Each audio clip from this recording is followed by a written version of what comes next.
it all just seems pretty right, you know. And I don't think that you can ever map out something as crazy as the year that we've had. I mean, like the experiences, meeting people, you know, playing, opening up for, you know, really important acts or people that you've looked up since you were a kid. I mean, it's all just, you just kind of take it that day, and then there's something else to look forward to. So there's just no way to plan a year like we've had. The Scissor Sisters are potentially one of the era's most defining musical forces, a group of talented musicians who've grabbed a wealth of unfashionable influences and bolted them together to create a dazzling sonic patchwork. They have already contributed a slew of iconic singles and a remarkable debut album to the musical canon, and promise to become one of the most impressive creative groups of any period. Effortlessly melodic, instantly recognisable and exquisitely cool, they ram-raid pop's back catalogue like greedy schoolkids in a sweet shop and sell it back with infinite swagger, style and invention. Their whole raison d'etre is to make accessible, compelling, well-crafted music with a playful edge fusing rock, dance and just about everything else that contains a hook that forces you to sing along. There is a universality about their music that enables anyone from the age of 10 to 60 to fall for its charms. This remarkable New York-based outfit's overtly theatrical live performances, inflated condoms have been known to fly into the air, sexy lyrics they say they want to take your mama out all night, and flamboyant stage presence have drawn a diverse range of acolytes, from mainstream pop fans and hipsters to drag queens and AOR enthusiasts. This intriguing act have opened for well-established icons of rock and pop and shifted more than 1 million copies worldwide of their invigorating debut album, most of them from Britain and the US. Their Catholic approach to music making is essentially that of everything but the kitchen sink, but it is always done with panache, poise and a keen intelligence. It is rooted in a hybrid of 80s pop, 70s disco, classic rock and 90s dance music, seasoned with a dollop of Motown soul, Elton John and Supertramp style FM balladry and country.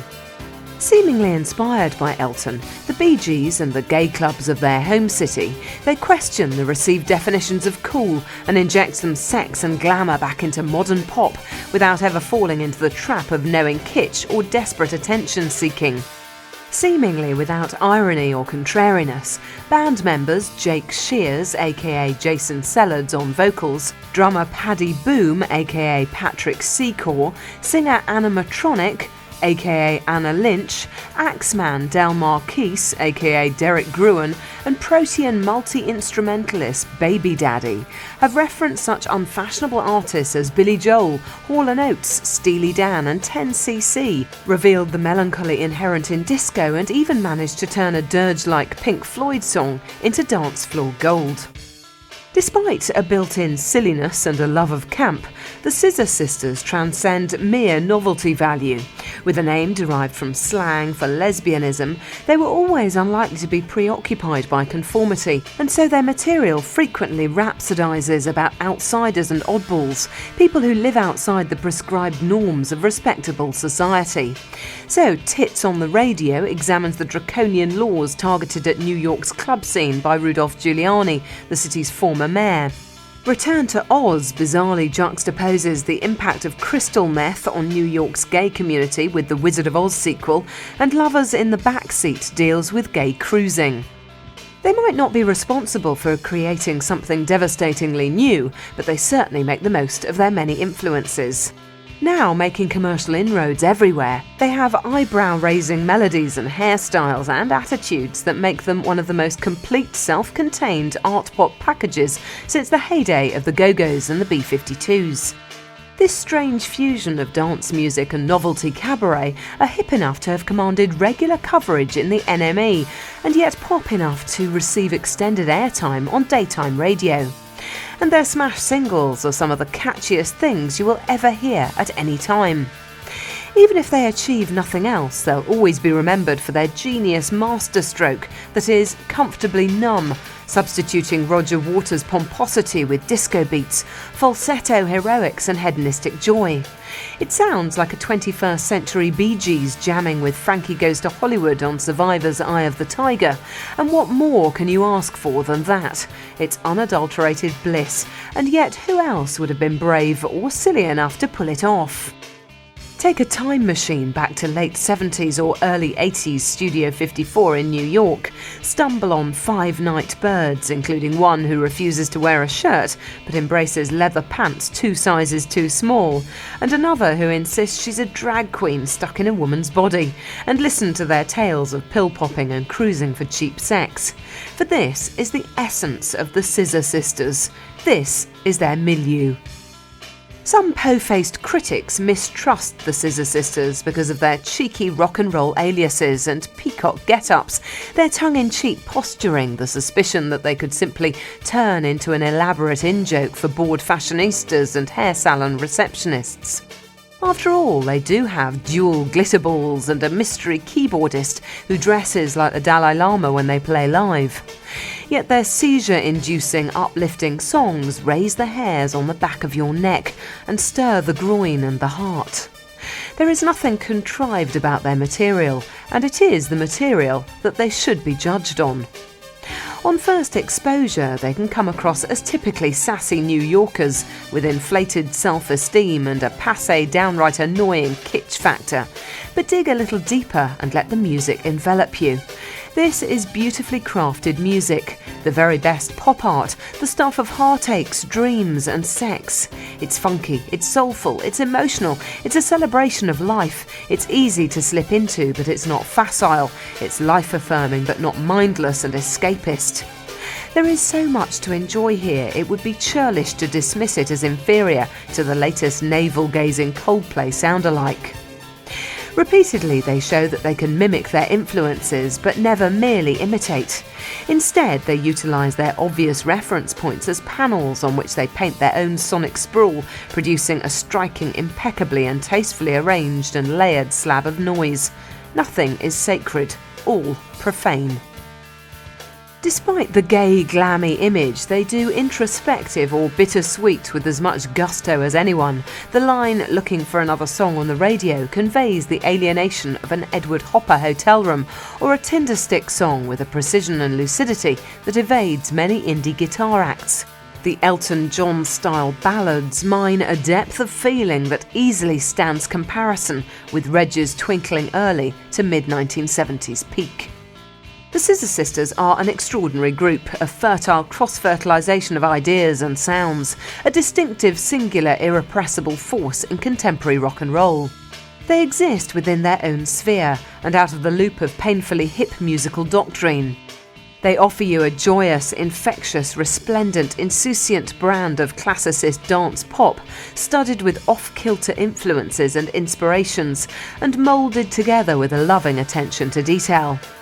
Melancholy or jubilant, these songs fill the listener with vivacity and life, a refreshing and compelling package indeed.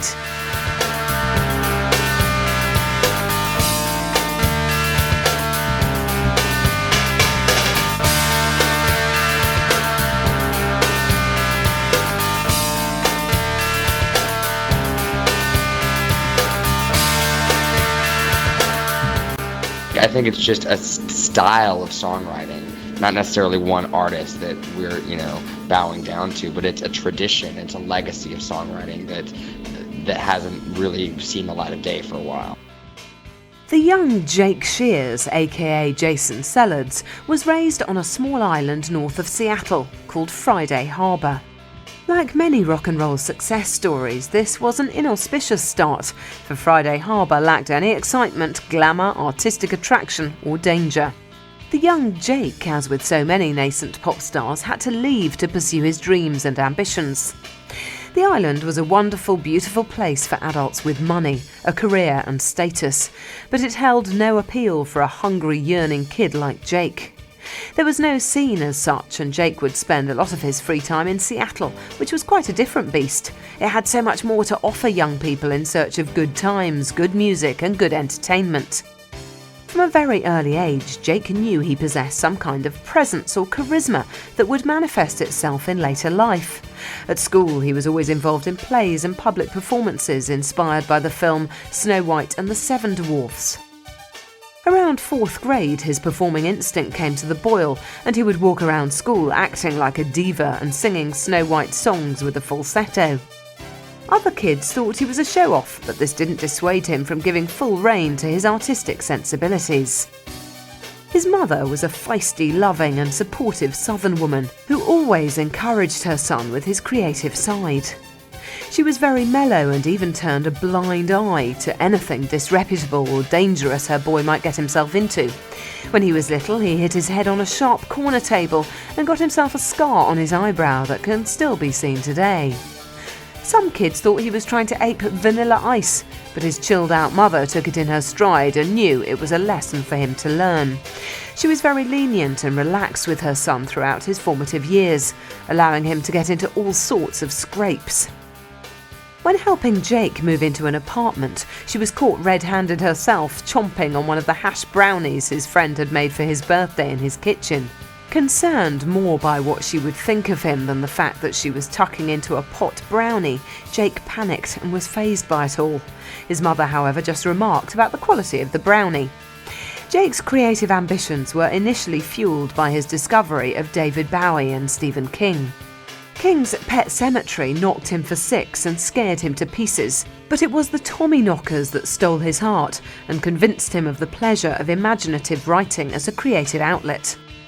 He took it from his sister and would read it behind the couch when his mother wasn't around, like a forbidden passion. Listening to the radio and his mother's records, it became evident that Jake was harnessing a deep love of and burgeoning enthusiasm for superior, classy pop music. He knew deep down that he had to do something with his life that fired his creativity and his obsession with pop. David Bowie's Let's Dance was the pivotal album that placed him on the road to a musical future.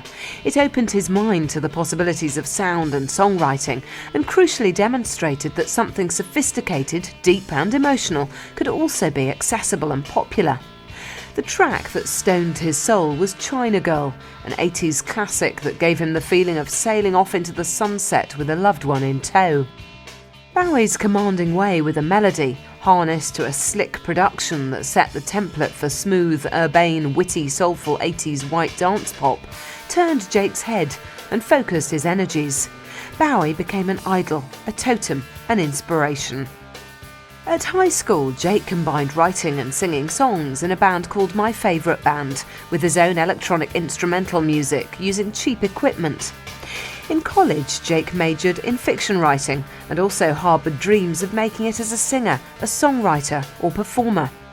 He eventually became tired of making esoteric electronica and realised that songs were what touched people's hearts, not bleeps and beats and noises. Renouncing his equipment and his techno-boffinery, he set off to the bright lights of New York, where he intended to form a group and write some material. As ever, his ultra-liberal mother was behind him every step of the way, but the next move was to find people of a similar sensibility, outlook and taste.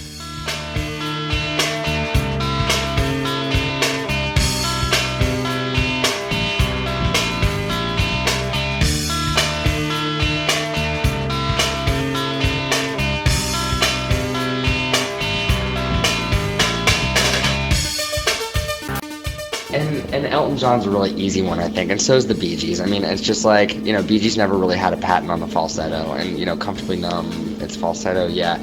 Elton John, I mean, there's a zillion singer-songwriters that have also influenced us, other than Elton John. I say Bee Gees is fair when it comes to Comfortably Numb. I mean, it's something we thought about at one point, but there's definitely a million other things that have been thrown into the mix. Upon hitting New York in 1999, the aspiring songwriter Jake Shears found employment as a stripper in a bar that changed its name on a fortnightly basis so as to avoid paying taxes. The The 19-year-old explosion of energy that was Jake was introduced to a charismatic multi-instrumentalist by the name of Baby Daddy, and they hit it off immediately.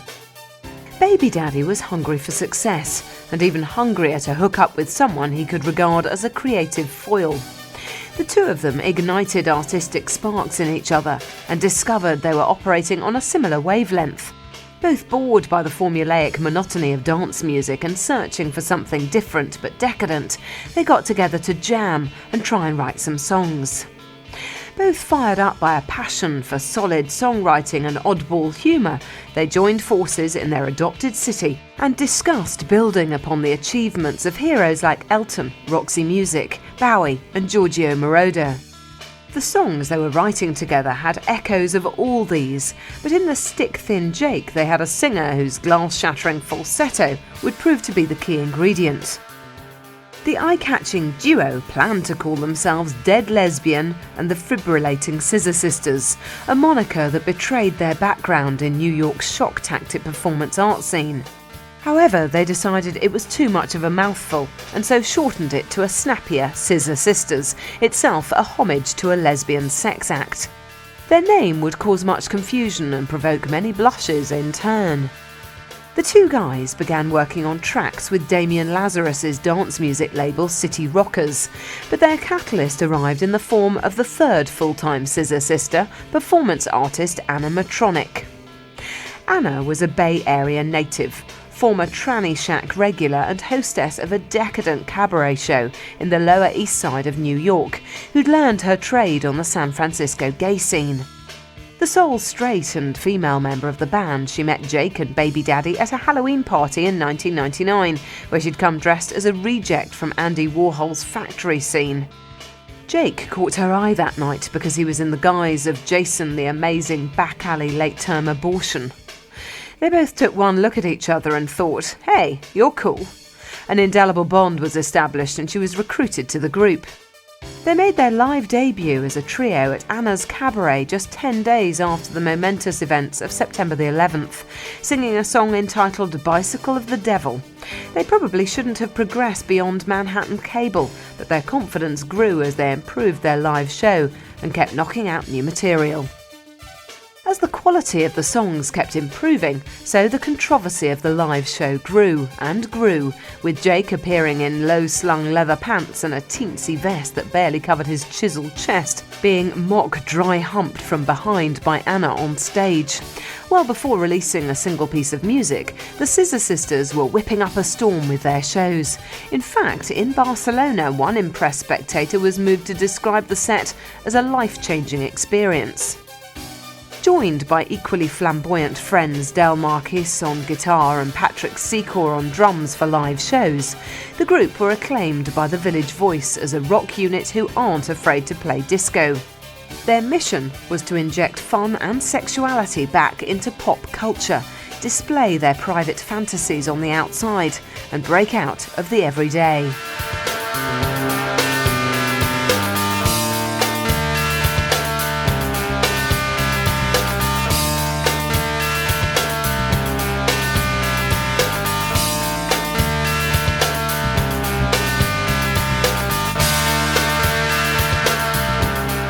Yeah, September 11th happened.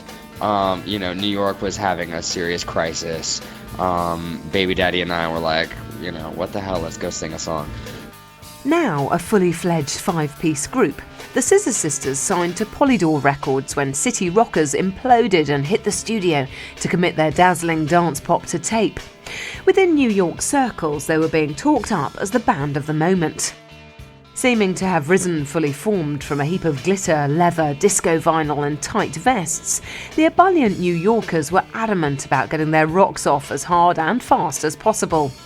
They created an impetus that saw much eager anticipation for the first fruits of these sessions. First up came the astonishing makeover of Pink Floyd's morose anthem of alienation, Comfortably Numb. Released on the 19th of January 2004, the Scissor Sisters version is insanely imaginative, addictive and powerful, despite your feeling that on paper it shouldn't work. First, some history is needed. The original piece was one of the high points of Pink Floyd's massively successful 1980 album The Wall, a concept record that induced much head-scratching. It's a sombre number about the main characters plummeting into depression, and in Alan Parker's film version, Bob Geldof shaves off his eyebrows as he spirals further into madness. So what do the Scissor Sisters do with this mournful, desolate gloomfest? Anyone who can transform the serious angst of the most miserable man in rock, Roger Waters, into a 22nd century Bee Gees meets Austin Powers and achieve a profundity sorely lacking in the doom-laden original deserves some respect. And it's not even just for the sheer chutzpah of the exercise, for this version is truly remarkable, a triumph. Imagine Giorgio Moroder producing the Bee Gees and you're halfway there. These 5 Dayglow freaks from New York City drag the inner dancing queen from the original, glam it up, twist it, introduce it to some disco biscuits and make it entirely their own song. Call it camp disco or a subversive in-joke. Comfortably Numb is instantly unforgettable. Catchy, ambiguous, spooky and sexy at the same time, it becomes a full-blown bootylicious disco anthem in their hands, complete with a Frankie Says Relax retro twist and Jake's helium falsetto histrionics.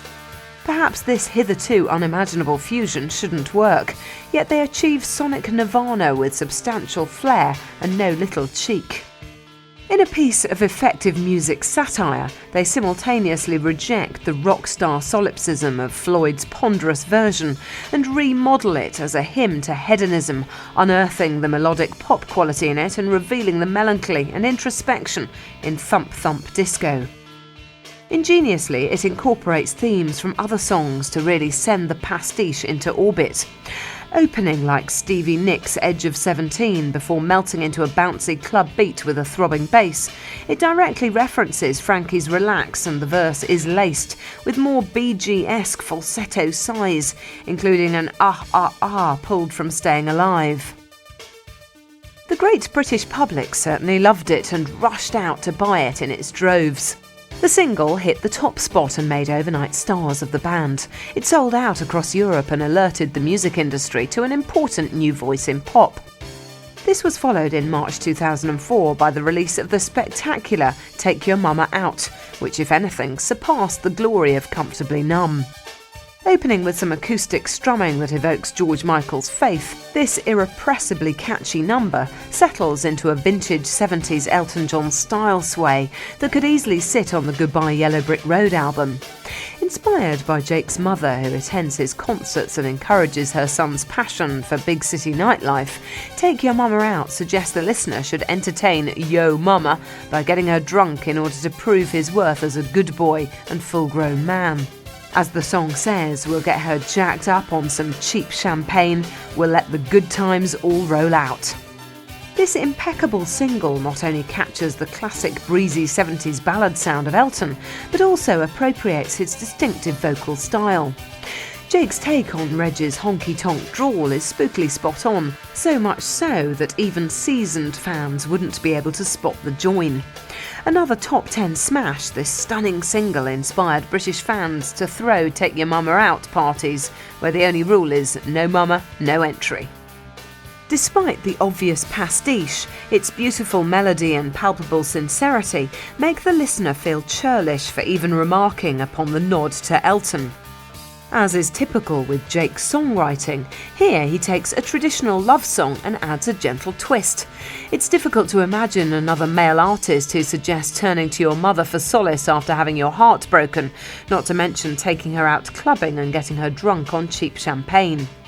It's pop perfection, the kind of song that never dates or tires of repetition and will enjoy airplay on FM radio for decades. Lined up for release in June after this came Laura, riding what sounds like the same piano sample used by Moby on his Honey single. Muscular, insistent and repetitive, this catchy glam rock groove weaves feature-length stories through song orchestration. It is that rarest of beasts, a big, sassy, dumb pop song that is impossible to get sick of. Meanwhile, anticipation for the Scissor Sisters' debut album reached fever pitch.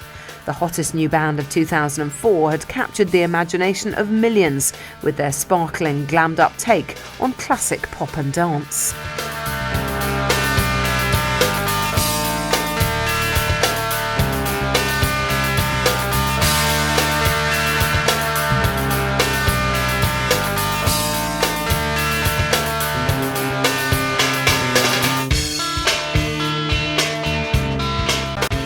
We performed another song there 2 weeks later, and started watching Anna perform a lot.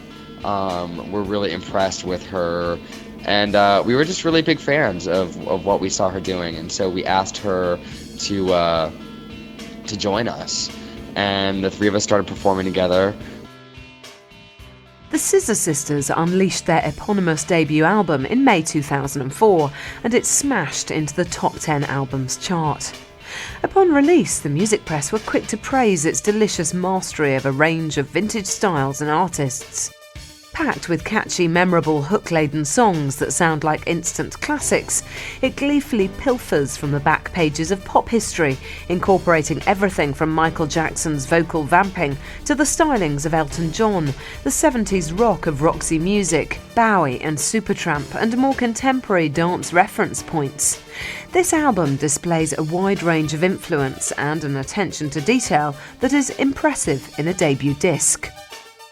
Already popular with the out-of-the-closet community, as most of the songs address the highs and lows of the urban gay lifestyle, this record wraps its same-sex musings in melody-rich, immediately catchy packages, the stately ballad Mary being a gorgeous example, that are hard to resist no matter what sexuality you are.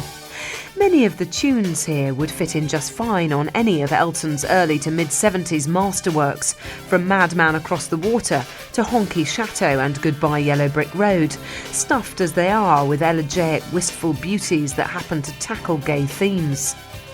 It is the sound of a band beginning to find its own voice. Comfortably Numb may nod to gay disco, but this eclectic bunch have more interesting reference points tucked up their puff sleeves. If anything, the prevailing mood here is sunny AM rock, the kind of thing you might have found in 70s New Jersey. From the pounding piano that opens the record to the melancholy tinklings that close it, this is essentially a record that is deeply in love with music, with the art of making it, with life itself. There's the anthemic retro carve-up of Nick Kershaw and the Pet Shop Boys, that is, It Can't Come Quickly Enough, packed into one delightful package of 80s synth-pop cool. It is so different to the singles that it could be by any other band entirely, built as it is on the gentle techno pulse and a world-weary vocal that speaks of bitter experience. It also sounds like a collision between Massive Attack, Tears for Fears and Enya, an epic ride of sublime melancholy. This piece hovers between sadness and optimism. Tits on the Radio is irreverent, slick bar room boogie featuring growling Duran Duran bass, urgent vocals and another soaring chorus. Fasten those pants for the lap dance. Take your shot now, this might be your last chance, Jake sings with utter conviction. Complete with shrill falsetto and thudding bass, this Human League meets ELO trip lashes out at the conservatism of Rudolph Giuliani's sweep of transvestites and drag queens in New York. The superb Better Luck Next Time has a light-hearted sense of humour, amusing lyrics and dollops of flamboyance, while Filthy Gorgeous is a kinetic disco ride with the sharpest lyrics on the record. A sexed-up sleazefest of a song, it opens with a vocoder that just screams, "Oh yes, filthy gorgeous," an up-tempo electronic song that pitches Jake's falsetto against a rocky chorus that echoes the title over and over in the background. It is one of the more throwaway moments on the record. Music is the Victim, however, is a highlight. Coming on like the finest song Elton never wrote, it is driven by muscular drums and cheeky electric guitar breaks. Here they put a down-home rock vibe over another booty-shaking dance beat, and the result is yet another infectious, utterly dance-floor-friendly piece of music. Lovers in the Backseat is a gold lame-draped take on cruising on the gay scene, invoking vintage Bowie and the Human League. While it is true that it possesses the deadpan tones and buzzing synths of a Human League classic, the tender couplet, "Would you like a cigarette?" or "My hand upon your shoulder," lifts it into a territory completely beyond Phil Oakey and co. Boasting perhaps the best intro of all the songs on the album, it accommodates some of Jake's most dramatic vocals and sexiest lyrics. The monumental Mary, released in October as a single, is easily one of the finest songs of 2004 and is fit to rank alongside the best of Elton's ballads. Opening in the vein of an earnest Robbie Williams piano ballad, it evolves into a beautiful, breathtaking song with echoes of Tiny Dancer all over it. Jake's vocals are reduced from a high-pitched wail to a melancholy bruised tone that pierces the listener's heart. He flits between theatrical and sincere with grace and elan. The chorus is exquisite and is begging to have the listener crooning along to it. This magnificent melody invades your heart and does funny things to your spine. The sigh after each chorus is designed to break even the stoniest of hearts. Laura is a scintillating, thrilling pop song stuffed with more brilliant melodies and compelling shifts in tempo than the average pub jukebox. Its desperate plea for love closes with a masterful line that manages to be cruel, funny, and desperately sad all at once. "This will be the last time that I ever do your hair." It demands that you move to it, but it's also crammed with invention and lyrical beauty. However, the Scissor Sisters sensibly leave the best for last. The epic finale that is Return to Oz is a haunting, heart-shattering elegy to lost friendship and the chaos of crystal meth addiction. Spacey, folky, extremely sad and poignant, with some of the most beautiful lyrics you're ever likely to encounter, it renders most modern ballads insipid and redundant. Lines like "We've left the world with smiles and clenching jaws" hit the musical G-spot each and every time and take the song into the state of sensitive literature. Did W.H. Auden, Philip Larkin or Richard Yates ever write anything as sublime? Added to all this, you still have the heart-pounding magnificence of Comfortably Numb and the heartwarming Take Your Mama Out, which still sounds like the result of early 1990s primal scream locked in a bathroom with Goodbye Yellow Brick Road and a copy of George Michael's Faith 90. The album raced to the #1 spot in Britain and went multi-platinum. It seemed that the Scissor Sisters had produced one of the coolest albums of the year without even trying. In ignoring the zeitgeist and eschewing trends of the moment, they ploughed their own furrow and came up with their very own instantly recognisable sound. The album is packed with great hooks, searing choruses and often trashy lyrics, but the standout cuts are the two best lovelorn ballads, Mary and Return to Oz, both of which take the words and music to a new level entirely. One minute the Scissor Sisters are nonchalantly singing about taking their mama out on the town or about sex in a backseat of a car, and then the next they can bring you down to earth with pathos and melancholy. It goes to prove that under the irresistible hooks and glam-style beats, a heart that's fit to burst and a sonic versatility that suggests they have a long-term future. This record is a gargantuan achievement, a profound, beautifully crafted piece of work that combines sublime musicianship, serious content, dance floor poise and a refreshing synthesis of musical genres and periods. Its genius spread by word of mouth in the summer of 2004, and soon the Scissor Sisters were the band of the moment, a bright new firmament and the new golden hope for 21st century music.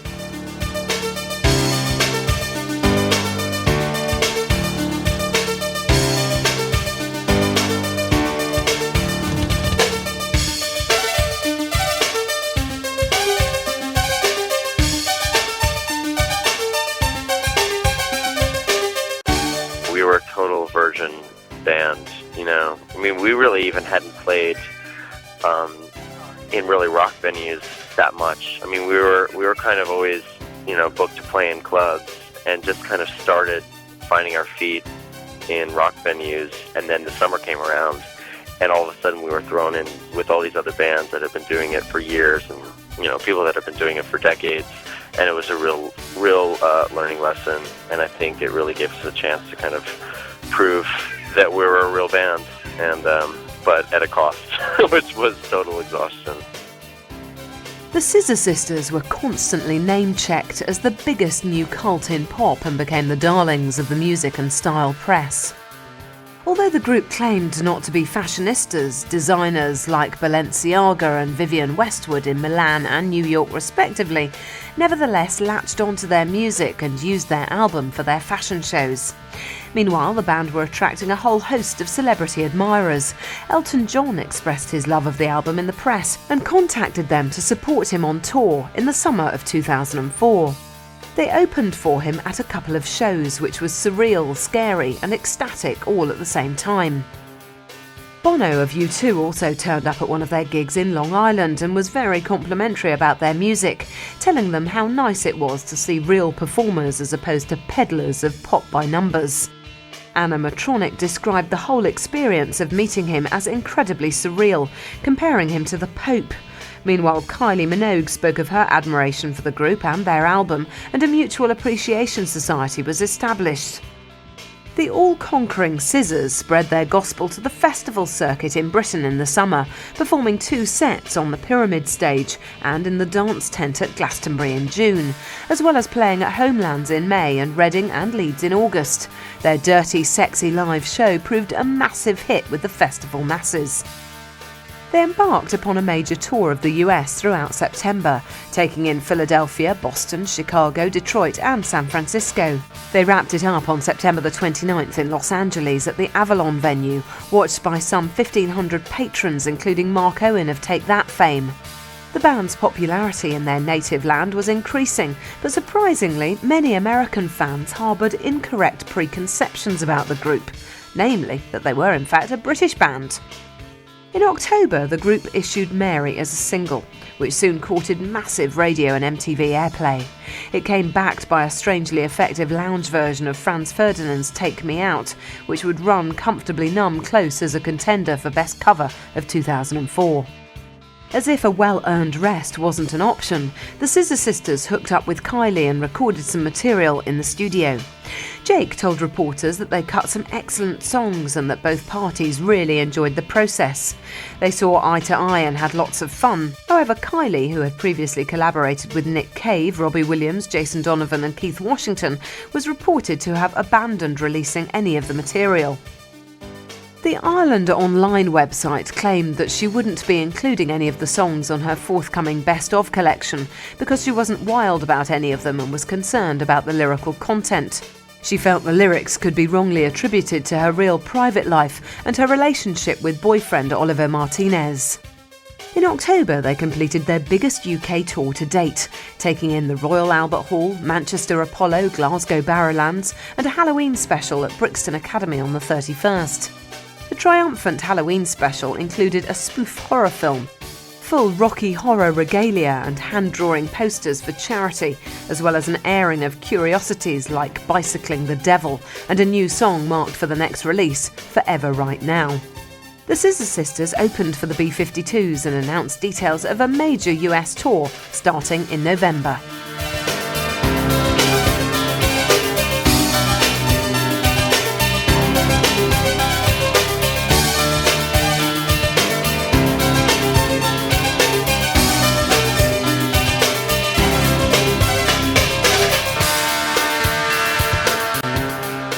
Playing everywhere from Royal Albert Hall to the Oasis Leisure Centre in Swindon.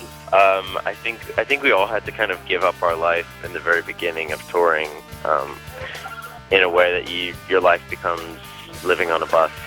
Once we all got used to that, it became a lot easier. So, and nothing will be as difficult as our first festival summer, which was probably the most grueling thing that any of us have ever done. Buoyed by their burgeoning popularity and massive acclaim, the Scissor Sisters set about planning a special charity gig in London in December, raising money for the homeless charity Shelter. Joining them at the Astoria on the 14th were the Music and the Cooper Temple Claws. They also played at the Hogmanay concert alongside Blondie on New Year's Eve. In the meantime, after Bono was spotted at one of their gigs at the PSI Contemporary Art Centre in New York, word surfaced that the Scissor Sisters were being lined up to open for U2 on their world tour starting in March 2005. Robbie Williams was also seen in the audience of one of their LA gigs. The band embarked upon a massive tour of the US in November, December and January.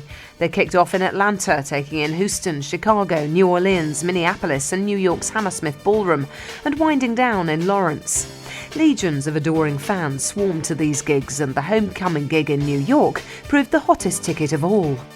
Also, one of the long-awaited Kylie productions finally saw the light of day. A song written and produced by Kylie and Jake and Baby Daddy entitled I Believe in You was issued as a single on the 6th of December and was even included on her highly successful Greatest Hits compilation, Ultimate Kylie, which soon became a must-have Christmas present.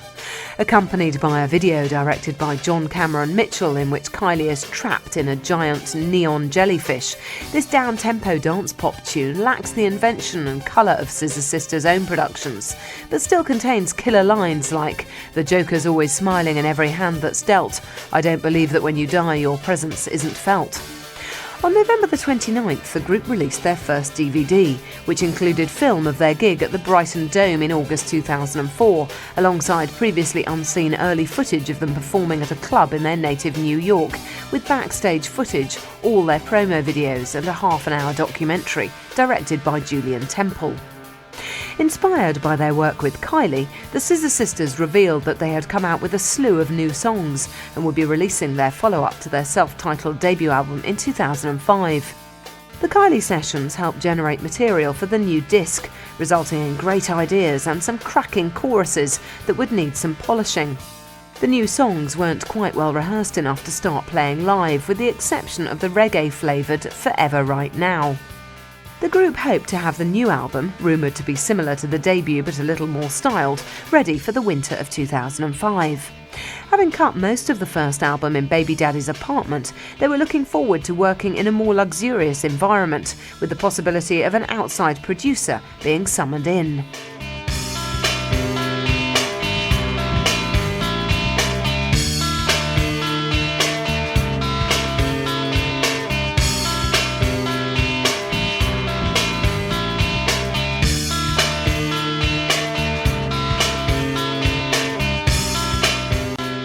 Our first performance together, the three of us, Touch of Class Records, was it just happened to be at the gig, and 2 weeks later we were signed to have a 2-single deal with them, which Comfortably Numb was the B-side for. The following August we met Del Marquis through a mutual friend of ours, and then about 6 months after that we met Patty Boone. So just who are the Scissor Sisters? What is it that moves them, turns them on, motivates them to produce the music they so clearly love making? Who are the personalities behind the public masks? What does each member contribute to the whole? Although very much an ensemble act, the main focus of the Scissor Sisters is the dynamic between Baby Daddy and Jake in particular. He is the band's iconic figure and talisman, possessing a falsetto that can shatter glass from 40 paces. He manages to give songs that sound like a cross between Tiny Dancer and Faith unexpected depth, emotion and sensitivity. Live on stage, this rail-thin frontman slinks across the stage like Justin Timberlake on ketamine. He is a big fan of horror fiction and the work of Stephen King in particular, always managing to pick up one of his novels and plough through it. His idols include Elton, David Bowie, Roxy Music, Peter Gabriel and Giorgio Moroder. He claims to have no dress sense whatsoever, which makes him a bad homosexual. He has to wear special orthopaedic shoes when he plays on stage and loathes shopping. He claims he would love to masturbate and more David Beckham in the back of a limousine, but is a terrible driver himself. He sees himself still writing songs in 20 years' time, perhaps for other artists. He is flamboyant, outspoken, camp, fiercely intelligent and passionate, and prone to the odd innuendo or outrageous outburst, such as predicting Britney's next career move will be working at McDonald's, or the aforementioned Beckham comment. Baby Daddy is no less flamboyant in a style sense, but more reserved and less outspoken. However, once up on stage, the cabaret in him takes over, and he becomes a lithe sexual presence. Anna is rude, extremely open-minded, loud, in touch with her sexuality, and by her own admission, a bit of a show-off. She takes no prisoners, doesn't suffer fools gladly, and is one tough woman. Del and Paddy like to remain in the background, but they totally get the whole Scissor Sisters package and understand that they are less prominent but essential cogs in the wheel. They offer some degree of normality and stability amidst all the madness, theatre and notoriety. Jake writes the majority of the Scissor Sisters songs with Baby Daddy, but they hand them over to the rest of the band so they can sprinkle their glitter on them. Everyone in the group participates in the writing process, and often an unexpected component might be invented by one of the members that the others wouldn't have dreamt would work. The band feel that a key to their success is their universality, inclusiveness and wide-ranging appeal. Anyone can enjoy the Scissors, whether they be young, old, gay, straight man or woman. They make no bones about being a pop act. They are here to restore meaning to popular music once more. Their songs are accessible enough to break through barriers, and their larger-than-life presence lifts them out of some kitsch ghetto and into the mainstream of pop culture. Their mission is to inject ground-shaking fun and colour back into pop. They say they are about displaying hidden fantasies on the outside, trying to break free of the mundane and the everyday, and encouraging people to look like their dreams. They have strong family bonds. For instance, the families of Jake and Baby Daddy finance the group's album, and Jake's mother attends all his concerts and encourages his passion for glitzy high living. On the UK tour of 2004, Jake's parents came out for a week and followed the band everywhere they went. The group's live show is the stuff of legend. They boast an unabashed theatricality and willfully encourage audience participation. In fact, the audience are as much a part of the live spectacle as the band themselves. They also ensure that the live show doesn't simply regurgitate the album and sounds louder, crazier, more frantic. Jake admits that when they all go up on stage, the band's sexuality becomes secondary. It dissipates and it just becomes about the music. Their diverse sexual orientations have attracted much prurient media attention, but Jake is adamant that sexuality is just one aspect of their personalities.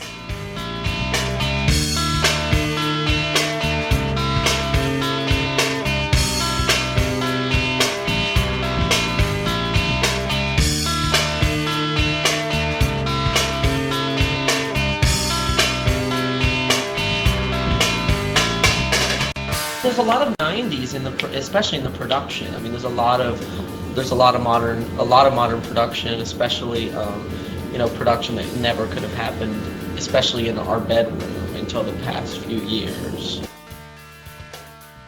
The legendary beat writer William Burroughs was responsible for unleashing the concept of cut-up on the literary world several decades ago. By snipping bits of found text and juxtaposing them with his own imaginative writing, he created odd, unexpected, singular, inscrutable and dazzling works that transcended imagination and the orthodox conventions of writing. Fast forward to today, and his influence is everywhere in popular music. Most of the contemporary dance and club-based electronica apply the tenets of cut-up to paste together with juxtaposed audio experiences that are alien, unique and refreshingly new. Even mainstream pop has embraced this tool in its methodology. The earliest and most obvious style of dance is hip-hop, which mixes breaks, samples and beats into a totally different new experience. By taking bits of other records and pasting them together with the artist's own input and imagination, it is possible to create hitherto unimaginable connections between wildly diverging styles of music, for example classical and drum and bass. While dance music, and in hip-hop its raison d'etre, provides a practical, hands-on example of this methodology at work, cut-up also works as a sensibility, or in terms of influence and inspiration. The Scissor Sisters are prime exemplars of this, being a band whose chief weapons are their remarkable ear for good sounds, innate Catholic taste, and brilliant synthesis of styles. The last high-profile act to have perfected this mastery of the sonic palette was Primal Scream, who for a short while in the early 1990s threatened to usher in a new dawn of glorious wide-eyed eclecticism and imaginative fusion before disappearing down the musical avenues marked Swaggering Faces and Stones pastiche, and then highly inventive but tuneless electro-clash paranoia. One senses the Scissor Sisters are here to claim that crown. When a band draws heavily upon a wide spectrum of earlier music and seamlessly creates something new, magical, fresh and innovative from it, the effect closely mirrors the type of collage that Burroughs popularised. The Scissor Sisters' true genius lies in the cut-up style, the way they effortlessly absorb a melange of influences and inspirations and mesh them together to produce something new, distinctive and original. Their album is an eccentric mashup of themes, leafing through the back pages of classic pop and rock to come up with a sound that is at once fresh and imaginative. Drawing upon everything from the thrumming, coked-up bass lines of 70s disco to the booty-shaking pulse of techno and house, the piano-laden ballads of the best of the 60s and 70s singer-songwriters, and the panache of adult-orientated rock, and then wrapping it all up in one delicious package of kitsch, fevered excitement and drag queen decadence, the Scissor Sisters are superior meta-pop hybridists. Like all successful collage, one can see, or rather hear, both the influences and the whole. There's something about this magpie approach to making music that often offends the sensibilities of your traditional rock fan, and it is true that excessive genre hopping sometimes indicates nothing more than a paucity of talent or original ideas. Yet under the microscope, the Scissor Sisters transcend any accusations of creative redundancy by simple virtue of the fact that everything they do sounds so fresh, new and of the moment. There's no stale recycling, no pallid second-guessing of their audience, no bandwagon jumping, no listless rip-offs. With one part arched eyebrows and droll wit and another full of sharp observation and social comment, this truly astonishing group have embraced the cut-up method and created some of the most playful, idiosyncratic, inventive and perfect pop of the last decade. They've even taken on board some decidedly unfashionable influences. Hello Chicago, Billy Joel, Supertramp, Elton, among the more obvious credible acts. Step forward Bowie, Roxy and the Floyd, from the backwaters of 70s rock and roll, which is hardly making things easy for yourself from the onset. And yet they've pulled it off with a grace, style and sex appeal that those acts would have killed for back in the day. Even the songs that sound uncannily like unearthed gems from Elton's 70s vaults tower over anything he's put out during the past 30 years, and actually could easily take up residence on any of those classic early albums. Returning to the earlier thesis, check out Primal Scream's Moving On Up and Damaged, and you'd swear blind that they were on the Stones' Beggar's Banquet or Exile on Main Street. In the same way, you'd be shocked to learn that Take Your Mama Out wasn't on Goodbye Yellow Brick Road, or Mary wasn't to be found snuggling alongside Your Song or The Greatest Discovery on Elton John.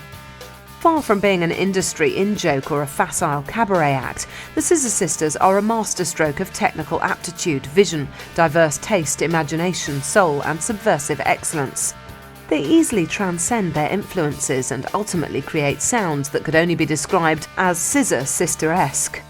In a musical climate devoid of sincerity or innovation, their flair, wit, sophistication and intelligence place them in a category all of their own making.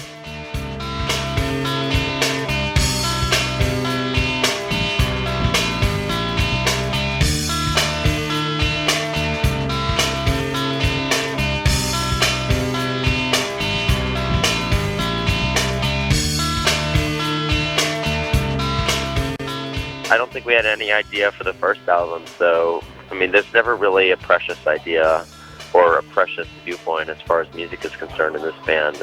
We do what we want to, you know, as long as it's something that has a great melody and an interesting lyric, you know, that's really the core of the song.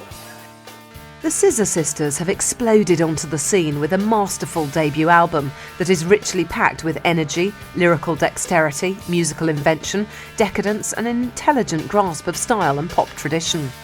They eschew easy pigeonholing, the latest trends or shallow bandwagon jumping. They make their own music within their own sphere, taking no notice of convention and ignoring industry expectation.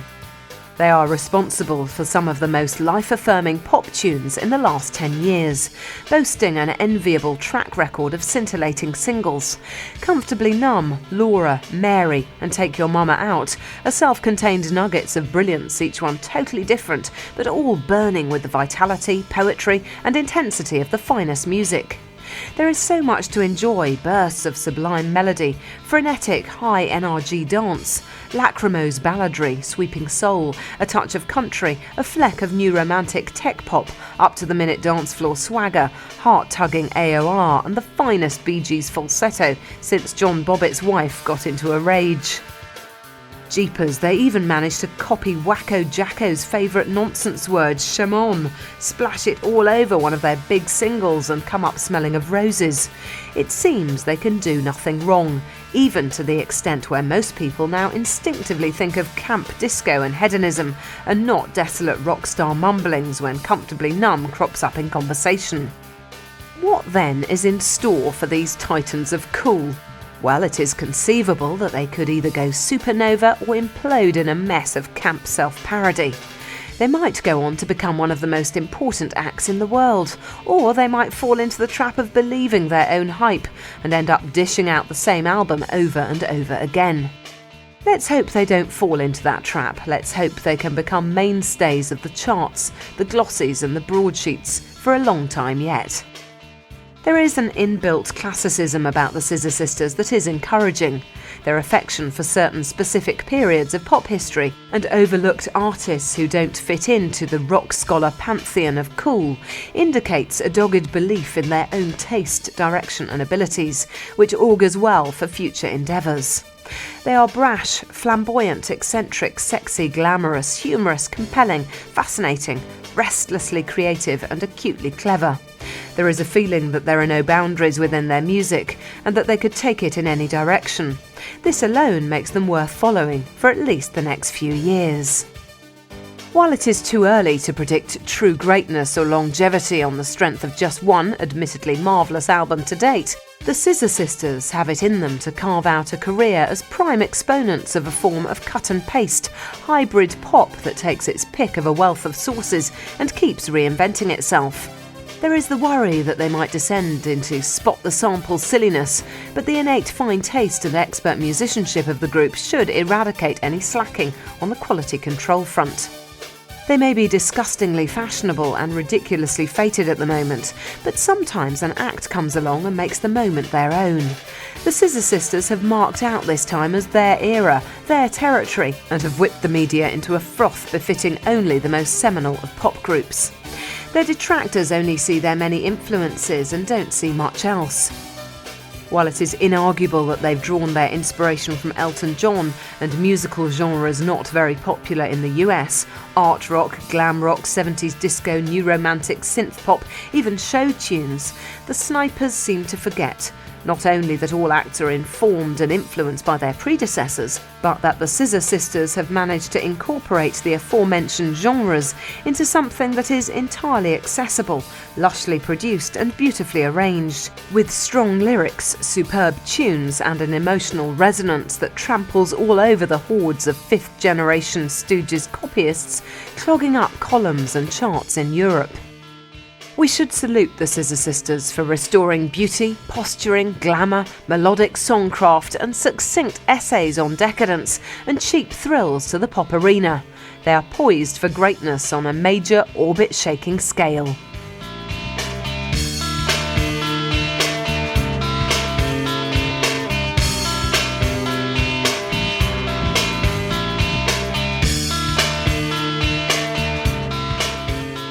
Thank you for buying Maximum Scissor Sisters. We hope you enjoyed it. Watch out for further titles on Chrome Dreams coming up soon. If you did enjoy it or have any comments or suggestions, write to us at Chrome Dreams, PO Box 230, New Malden, Surrey, UK, KT36YY, or email on mail@chromedreams.co.uk. Details of our full catalogue are listed on our website at www.chromedreams.co.uk. Thanks again for listening, and goodbye for now.